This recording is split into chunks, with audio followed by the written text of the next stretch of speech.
आज हम रीट मेंस के लिए आप मैथ्स कहाँ से पढ़े और उसकी बुकें कौन कौन सी अच्छी बुकें हैं वो हम देखेंगे। तो आप देखते हैं तो गणित और विज्ञान, इसमें गणित का सिलेबस है परिमेय अपरिमेय संख्या, वास्तविक संख्या है, दशमलव प्रसार, वास्तविक संख्या, उल्लेख, घातांक, नियम। ये है चैप्टर है टोटल, जो कि आपकी प्री में भी दे रखी है। सेम टू सेम टॉपिक है, किंतु प्री और मेंस में सिर्फ इतना सा अंतर है कि प्री में इजी क्वेश्चन आए थे और मेंस में थोड़े से हार्ड क्वेश्चन आएंगे।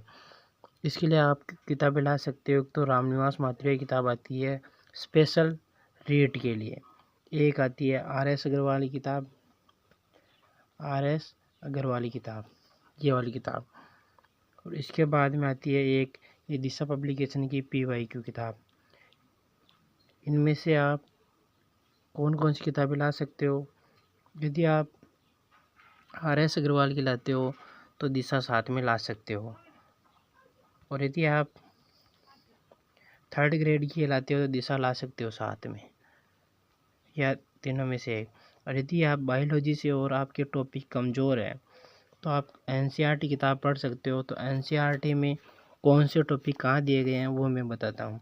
परिमेय अपरिमेय संख्याएं, वास्तविक संख्याएं, दशमलव प्रसार और वास्तविक संख्याओं, उल्लेख, घातांक, नियम।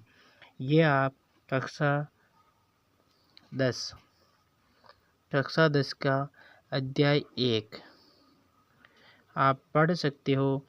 परिमेय अपरिमेय संख्या, वास्तविक संख्या, दशमलव प्रसार और वास्तविक, और ये 9वीं में भी दे रखा है चैप्टर 1, दोनों में दे रखा है। वर्ग, वर्गमूल, घन और घनमूल ये दे रखा है कक्षा 8 के चैप्टर नंबर 5 और 6 में। 5 और 6 में दे रखा है वर्ग, वर्गमूल, घन और घनमूल। अगला टॉपिक है बहुपद के शून्यांक, शेषफल प्रमेय, बहुपदों का गुणनखंड, बीजीय सर्वसमीकरण, बहुपदों के शून्यांकों का ज्यामितीय अर्थ, विभाजन एल्गोरिथम और द्विघात समीकरण। ये सेम टू सेम आपके देर का कक्षा 9 के चैप्टर नंबर 2 और इसके कक्षा 10 के चैप्टर नंबर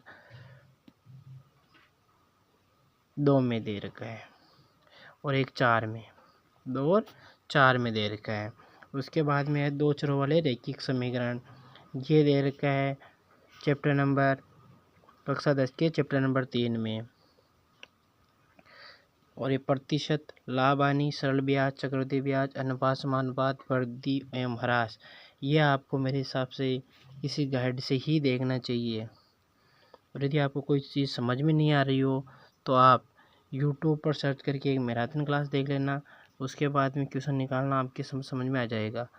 क्योंकि कंपटीशन में जितने क्वेश्चन जल्दी निकालेंगे उतना ही आपको फ़ायदा होगा। समतलीय आकृतियाँ, रेखाएं और कोण और समतलीय आकृतियाँ, त्रिभुज सर्वसमता, ये कक्षा 10th में दे रखा है चैप्टर नंबर 6। त्रिभुज सर्वांग समता ये दे रखा है